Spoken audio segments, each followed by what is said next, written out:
welcome to our CenterMap NEET YouTube channel. So how do organism reproduce ங்கற lectures வந்து நம்ம complete பண்ணியாச்சு. இப்போ அதுல இருக்க MCQs வந்து இதுல பார்க்கலாம். ஒரு 20 MCQs வந்து இதுல நம்ம வந்து பாப்போம். ஓகேங்களா? So நீங்களும் ஆன்சர் பண்ண ட்ரை பண்ணுங்க. A feature of reproduction that is common to amoeba, yeast and spirogyra. So மூணு இது கொடுத்திருக்காங்க. amoeba, yeast and spirogyra. இது மூணுத்துக்குமே எது வந்து காமனா இருக்கும் அப்படினு சொல்லி கேக்குறாங்க. Option A, they reproduce asexually. Option B, they are all unicellular. They reproduce only sexually. Option C. Option D என்ன சொல்றாங்க? They are multicellular அப்படின்னு சொல்லி சொல்றாங்க. அப்போ நமக்கு தெரியும் amoeba, yeast, spirogyra. இதுல வந்து லைக் யூனிசெல்லுலாரும் இருக்காங்க, மல்டிசெல்லுலாரும் இருக்காங்க. அமீபா வந்து என்னது? அமீபாவும் ஈஸ்டும் வந்து யூனிசெல்லுலார் ஆர்கானிசம். Then spirogyra அப்படிங்கிறது என்ன அப்படின்னா which is a multicellular organism. அப்போ ஆப்வியஸா வந்து உங்களுக்கு option like they are all unicellular அந்த ஆப்ஷன் வராது. அப்ப இங்க என்ன வரும்னா they reproduce asexually. மூணுமே என்ன பண்றாங்க அப்படின்னா asexual தான் reproduce பண்றாங்க. அமீபா வந்து பைனரி ஃபிஷன் மூலமா reproduce பண்ணுவாங்க. ஈஸ்ட் வந்து பட்டிங் மூலமா, தென் ஸ்பைரோகைரா வந்து ஃப்ராக்மெண்டேஷன் மூலமா வந்து reproduce பண்ணுவாங்க. சோ அப்ப ஆன்சர் என்னது? they reproduce asexually. Then the second question is plants like banana, rose, jasmine and orange have lost the capacity to produce என்னன்னு சொல்லி கேக்குறாங்க. ஆப்ஷன்ஸ் என்ன கொடுத்திருக்காங்கன்னா seeds, buds, flower and roots. நாலு ஆப்ஷன் வந்து கொடுத்திருக்காங்க. நமக்கு தெரியும் பேசிக்காவே இந்த நாலுமே வந்து buds, flowers, roots மூலமா வந்து reproduce பண்ணுவாங்க அப்படின்னு சொல்லிட்டு. அதே மாதிரி வெஜிடேட்டிவ் ப்ராபகேஷன் மூலமா ஸ்டெம் கட்டிங்ஸ் அதுலயுமே வந்து பண்ணுவாங்க. அப்ப எதுல வந்து பண்ண மாட்டாங்கன்னா they lost the capacity to produce the seeds மூலமா தான். ஆனா வெஜிடேட்டிவ் ப்ராபகேஷன் மூலமா ஸ்டெம் கட்டிங்ஸ் அந்த கட்டிங்ஸ் மூலமா வந்து பண்றதும் இருக்கு. அதே மாதிரி buds, flowers and roots மூலமாவும் reproduce பண்ணுவாங்க.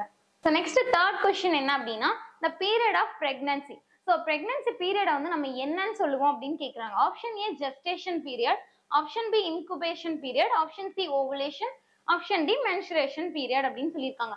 ஆப்வியஸா ஆன்சர் என்ன வரும் அப்படின்னா ஆப்ஷன் A gestation period அப்படின்னு தான் நம்ம சொல்லுவோம். இன்குபேஷனிங் வராது. ஓவுலேஷன்னா நமக்கு தெரியும் menstruation நடந்து அந்த 14th day ovulation. menstruation periodனா அந்த 5 days வந்து menstrual cycle வந்து flow ஆகறது தான் வந்து சொல்லுவோம். So அப்ப period of pregnancy which is known as the gestation period. So fourth question என்னன்னா which of the following have buds on their leaves as vegetative reproducing structure. அப்ப ஆப்வியஸா என்னன்னா நம்மளோட பிரையோஃபைலம்ல தான் வந்து என்ன இருக்குன்னா அதோட லீஃப் மார்ஜின்ல வந்து சின்ன சின்னதா பட்ஸ் இருக்கும். இந்த பட்ஸ் வந்து ஃபுல்லா க்ரோ ஆனதுக்கு அப்புறம் என்ன ஆகும்? இந்த பட்ஸ் வந்து ஃபால் ஆஃப் ஆகும். கீழே விழுந்ததுக்கு அப்புறம் அதுக்கப்புறம் அது ஒரு நியூவா வந்து எமர்ஜ் ஆகும், நியூ பிளான்ட்டா. அப்போ ஆன்சர் வந்து ஆப்ஷன் டி பிரையோஃபைலம். ரோஸ், ஸ்ட்ராபெரி எல்லாமே வந்து வெஜிடேட்டிவ் ப்ராபகேஷன் மூலமா ரன்னர்ஸ் அதுல வந்து ப்ரொடியூஸ் ஆவாங்க. தென் பொஹைன்வில்லியா, தென் அதுவுமே வந்து லீஃப் ப்ராபகேஷன் வந்து கிடையாது. ஓகேங்களா? அப்போ answer is option D, that is Bryophyllum. So next question என்ன? the correct sequence of order in the male reproductive system for the transport of sperm. Sperm டிரான்ஸ்போர்ட்க்கு எந்த ஆன்சர் வந்து கரெக்ட் அப்படின்னு கேக்குறாங்க. ஆப்ஷன் ஏ என்னன்னா testis, vas deferens, urethra. Option B வந்து testis, ureter and urethra. Option சில கொடுத்திருக்கிறது testis, urethra and ureter. Option டில வந்து testis, vas deferens and ureter. So இந்த நாலு ஆப்ஷன்ஸ்ல நீங்க எப்படி வந்து சூஸ் பண்ணலாம்னா நமக்கு தெரியும் ஃபைனலா வந்து எப்படி ரிலீஸ் ஆகும் அந்த ஸ்பெர்ம்ஸ் வந்து யூரித்ரா மூலியமா தான் ஃபைனலா ஸ்பெர்ம்ஸ் வந்து ரிலீஸ் ஆகும். அப்போ ஆப்வியஸா சியும் டியும் வந்து நீங்க ரிமூவ் பண்ணிடலாம். அப்போ பில வந்து ஏலயும் பிலயும் என்ன கொடுத்திருக்காங்க? யூரிட்டர், யூரித்ரா கொடுத்திருக்காங்க. தென் வாஸ் டிஃபரன்ஸ் கொடுத்திருக்காங்க. வாஸ் டிஃபரன்ஸ்ல தானே நம்ம ஸ்பெர்ம் வந்து டிரான்ஸ்போர்ட் ஆகும் அப்படின்னு சொல்லி பார்த்திருக்கோம். வாசெக்டாமி வந்து பார்த்திருப்போம். அதை வந்து டைப் பண்ணிட்டாங்கன்னா லைக் பெர்மனண்டா வந்து ரீப்ரொடக்ஷன் வந்து இருக்காது. ஸ்டெரிலைசேஷன் டெக்னிக் அப்படின்னு சொல்லி பார்த்திருப்போம். அப்போ வாஸ் டிஃபரன்ஸ் தான் வந்து என்னது? ஸ்பெர்மை வந்து டிரான்ஸ்போர்ட் பண்றாங்க. அப்ப ஆன்சர் என்னன்னா ஆப்ஷன் ஏ டெஸ்டிஸ்ல வந்து அந்த ஸ்பெர்ம்ஸ் வந்து ப்ரொடியூஸ் ஆகும். அதுக்கப்புறம் வந்து உங்களுக்கு வாஸ் டிஃபரன்ஸ், ஃபைனலா வந்து யூரித்ரா. அங்கே ஆப்ஷன் பில வந்து என்ன கொடுத்திருக்காங்க? யூரிட்டர்னு கொடுத்திருக்காங்க. யூரிட்டர்ல வந்து அந்த யூரினரி பிளடர் யூரின் ஸ்டோர் ஆகுறது யூரிட்டர் வழியா வரும். So the answer will be option A testis, vas difference and urethra. So the next question is identify the mode of asexual reproduction in the following organism. So இங்க கொடுத்திருக்கிறது என்னது அப்படின்னா hydra image தான். Hydra வந்து ஆப்வியஸா என்ன வந்து reproduction வந்து asexual reproduction வந்து பட்டிங் தான் வந்து கேரி பண்ணுவாங்க. இப்பதான் நம்ம வந்து ஃப்ராக்மெண்டேஷனுக்கு பார்த்தோம்.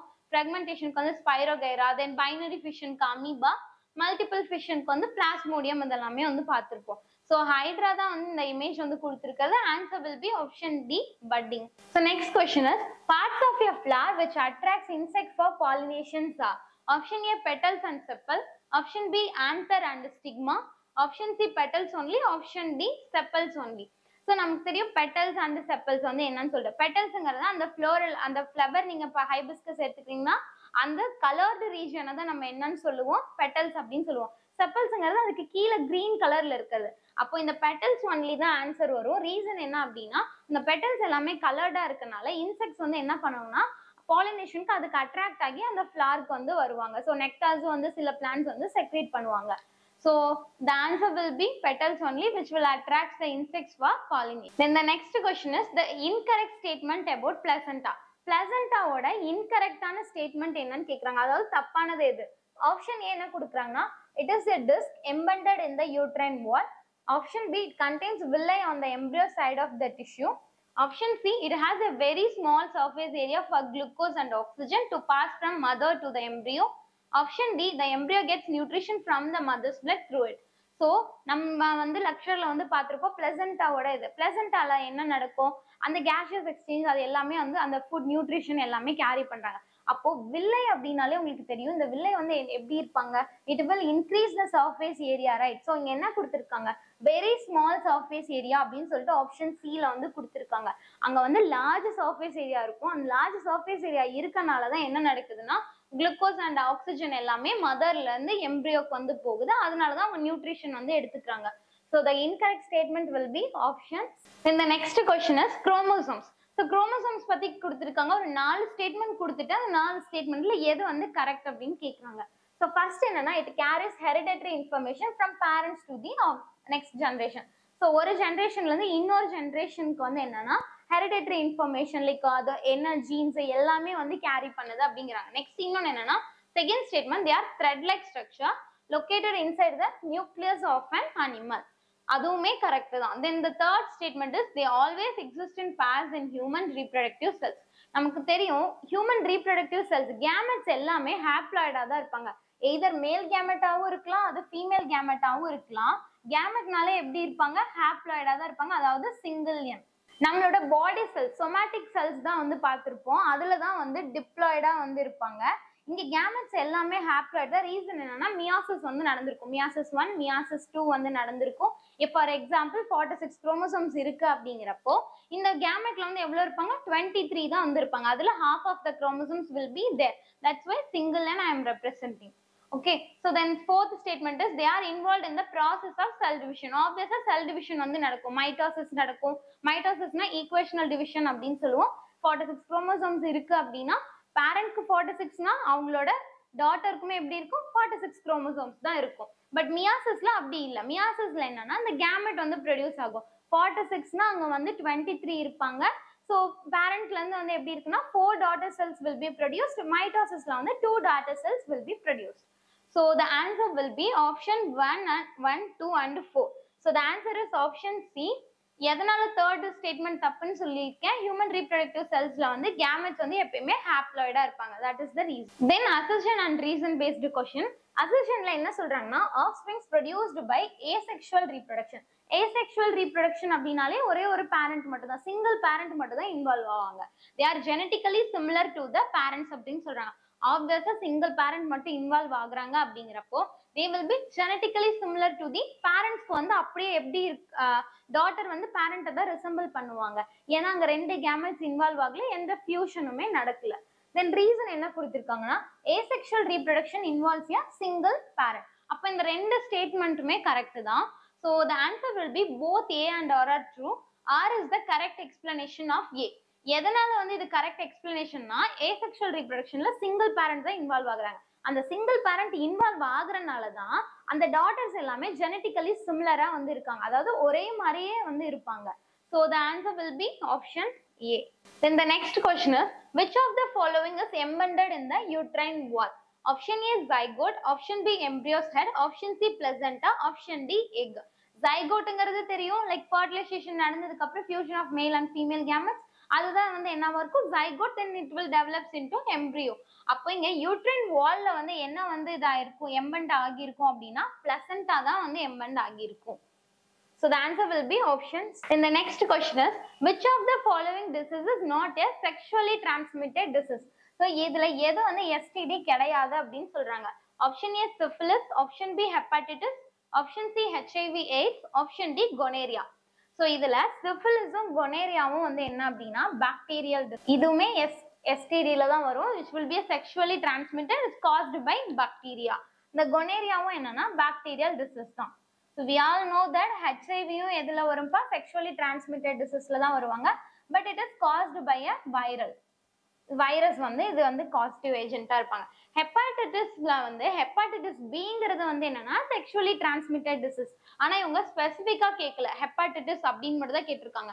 அந்த ஹெப்பாட்டிட்டிஸ்ங்கிறது வாட்டர் கண்டாமினேட் ஆகிற டிசீஸ்மே இன்வால்வ் ஆவாங்க. ஸோ ஸ்பெசிஃபிக்கா இவங்க கேட்காதனால the answer will be option B hepatitis. So இங்க ஸ்பெசிஃபிக்கா ஹெப்பாட்டிட்டிஸ் பி அப்படின்னு கொடுத்துருந்தாங்கன்னா அதுவுமே செக்ஷுவலி டிரான்ஸ்மிட்டட் டிசீஸ் அப்படின்னு தான் சொல்லியிருப்போம். So syphilis and gonorrhea, that will be a bacterial disease, and HIV AIDS will be a viral one, and hepatitis is not a sexually transmitted. Then 15th question, which of the following helps in transport and nutrition in the sperms? So spermsக்கு வந்து யாரெல்லாம் வந்து nutrition வந்து எப்படி யாரெல்லாம் கொடுக்குறாங்க அப்படின்னு கேட்குறாங்க. Option A mucus, option B blood, option C urine, option D glandular secretion. So இந்த கிளாண்டுலார் செக்ரேஷன் தான் ஆன்சர் வரும், ஏன்னா நமக்கு 3 கிளாண்ட்ஸ் வந்து அதுக்கு ஹெல்ப் பண்ணுவாங்க. என்னன்னா ஃபர்ஸ்ட் ஒன் வந்து prostate gland, then seminal vesicle,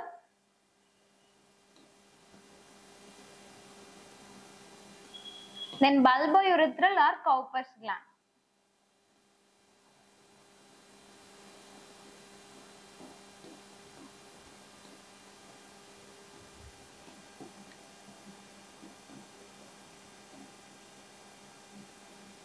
அப்ப இந்த 3 கிளாண்ட் மீது என்ன பண்றாங்கன்னா நியூட்ரிஷன் வந்து ப்ரொவைட் பண்றாங்க. லைக் ஃப்ரக்டோஸ் வந்து எனர்ஜி வந்து கொடுக்கறதுக்கு, அதுக்கப்புறம் லூப்ரிகேஷனுக்கு வந்து ஹெல்ப் பண்ணுவாங்க. So this will be the answer will be glandular secretion. So next question is, in a flower the parts that produce male and female gametes are. So நமக்கு தெரியும் anther இருக்காங்க, அதுக்கப்புறம் ஆந்தர் ஸ்டேமன்ஸ் அண்ட் பிஸ்டல்ஸ் வந்து இருக்காங்க. இந்த ஸ்டேமன்ஸ்ல என்னென்ன present ஆகி இருப்பாங்க? Anther and filament.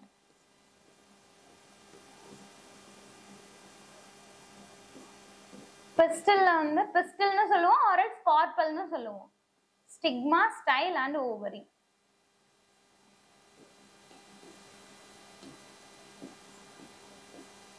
சோ இப்போ இங்க என்ன கேக்குறாங்கன்னா flower that produce male and female gametes என்னென்ன அப்படின்னு கேக்குறாங்க. Option A stamen and anther. So ஸ்டேமன்ங்கிறது மேல் கேமெட், அதுல தான் வந்து ஆன்சர் அண்ட் ஃபிலமெண்ட் இருக்கு. அப்போ ஆப்வியஸா இந்த ஆன்சர் வராது. Then option B filament and stigma அப்படின்னு சொல்லியிருக்காங்க. Then option C anther and ovary. Then option D என்னன்னா ஸ்டேமன் அண்ட் ஸ்டைல் அப்படின்னு சொல்லியிருக்காங்க. இந்த ஆந்தர்ல தான் வந்து என்ன இருக்கும் அப்படின்னா போலன் கிரைன்ஸ் வந்து இருக்கும். So that they will produce the pollen grains, ஓகேங்களா. தென் ஓவரியில வந்து என்னது எக் வந்து ப்ரொடியூஸ் ஆகும். So the answer will be option C. Then 17th one, offsprings formed as a result of sexual reproduction produce more variation. So நம்ம எல்லாருக்குமே தெரியும் asexual ரீப்ரொடக்ஷன்ல ஒரே ஒரு பேரண்ட் இன்வால்வ் ஆகுறாங்க, அங்க எந்த வேரியேஷனுமே இருக்காது. பேரண்ட் எப்படி இருக்காங்களோ அதே தான் டாட்டரும் ரிசம்பிள் பண்ணுவாங்க. பட் செக்ஷுவல் ரீப்ரொடக்ஷன்ல 2 gametes, male and female gametes involve ஆகுறாங்க. ஸோ அதனால வேரியேஷன்ஸ் வருது. So answer will be like options பார்க்கலாம். Genetic material is contributed by many parents, அது வந்து தப்பு. 2 பேரண்ட்ஸ் மட்டும் தான் வந்து கான்ட்ரிபியூட் பண்ணுவாங்க. So this answer will be the wrong one. Then sexual reproduction is a lengthy process. இதுவும் இதுக்கான ஆன்சர் கிடையாது. Then option C வந்து genetic material is contributed by 2 individuals of same species to produce a new generation. For example, human beings எடுத்துக்கிறப்ப மேல் வந்து sperm வந்து produce பண்ணுவாங்க, female வந்து egg வந்து produce பண்ணுவாங்க. So that is how the sexual reproduction will occur. Then option D என்ன கேக்குறாங்க, DNA copying is not accompanied by the creation of cellular apparatus அப்படிங்கிறாங்க. So இந்த ஸ்டேட்மெண்ட்டுமே வந்து தப்பு தான். So the answer will be option C. genetic material வந்து 2 individual அவங்க same ஸ்பீஷஸா இருக்கணும், அப்பதான் வந்து ஒரு நியூ ஜெனரேஷன் வந்து உருவாக முடியும். Then 18th question is, reproduction is essential for living organism in order to. எதுக்காக reproduction இருக்கணும் அப்படின்னு சொல்றாங்கன்னா option A keep the individual organism alive. Then option B fulfill their energy requirement. Option C maintain growth. Option D continue the species generation after generation. So answer என்னன்னா option D தான். Reason என்னன்னா reproduction நடக்கல அப்படிங்கிறப்போ இங்க எந்த ஒரு ஆர்கானிசமுமே வந்து உயிரோட இருக்க மாட்டாங்க. ஸோ ரீப்ரொடக்ஷன் நடக்கிறப்ப தான் அந்த ஸ்பீஷஸோட கண்டினியூட்டி வந்து இருந்துகிட்டே இருக்கும். So that is the reason continue the species generation after generation. So the next question is, in the below figure, parts A, B and C are sequentially. இங்க வந்து உங்களுக்கு இமேஜ் வந்து கொடுத்திருக்காங்க, அந்த சீடோட இமேஜ். இதுல வந்து என்ன உங்களுக்கு 3 பார்ட்ஸ் வந்து கொடுத்திருக்காங்க. ஸோ இந்த மேல இருக்க ரீஜனை நம்ம என்னன்னு சொல்லுவோம் அப்படின்னா பிளம்யூல் அப்படின்னு சொல்லுவோம். இந்த பிளம்யூல் வந்து எதுக்கு ஹெல்ப் பண்றாங்கன்னா ஷூட் வந்து growthக்கு வந்து ஹெல்ப் பண்ணுவாங்க. தென் இந்த நடுவுல இருக்க பார்ட் இருக்குல்ல, இதை வந்து நம்ம என்னன்னு சொல்லணும்னா we'll call it as cotyledon. இந்த cotyledon தான் என்ன பண்ணுவாங்கன்னா they will provide the nourishment, nutrition வந்து கொடுப்பாங்க. தென் இந்த கீழ இருக்க ரீஜன் என்னவா grow ஆகும் அப்படின்னா that will be the அந்த ரீஜனோட நேம் வந்து radical. இது எதுக்கு ஹெல்ப் பண்றாங்கன்னா ரூட். ஓகேங்களா? ஸோ இது வந்து A வந்து பிளம்யூல், தென் B வந்து cotyledon, C வந்து radical. ஸோ இங்க ஆன்சர் வந்து எங்க கொடுத்திருக்காங்க, we'll check. A will be plumule, cotyledon and radical. The answer will be option C. இதுவுமே NCERT ல இருக்க நம்மளோட இமேஜ் தான் வந்து. The next question is, which of the following diseases transmitted sexually? So option A Kala Azar, option B jaundice, option C cholera, option D syphilis. So முன்னாடியே பார்த்துருப்போம் syphilis and gonorrhea வந்து bacterial disease. அது வந்து STD ல தான் வரும், which is a sexually transmitted one, which is caused by the bacteria. The answer will be option D. That's it. Thank you for everyone. So இதுல உங்களுக்கு ஏதாச்சும் doubt இருந்துச்சு அப்படின்னா நீங்க வந்து கமெண்ட் செக்ஷன்ல போடுங்க. I will give the answer. Thank you. Centimap. You dare to dream, we care to accomplish.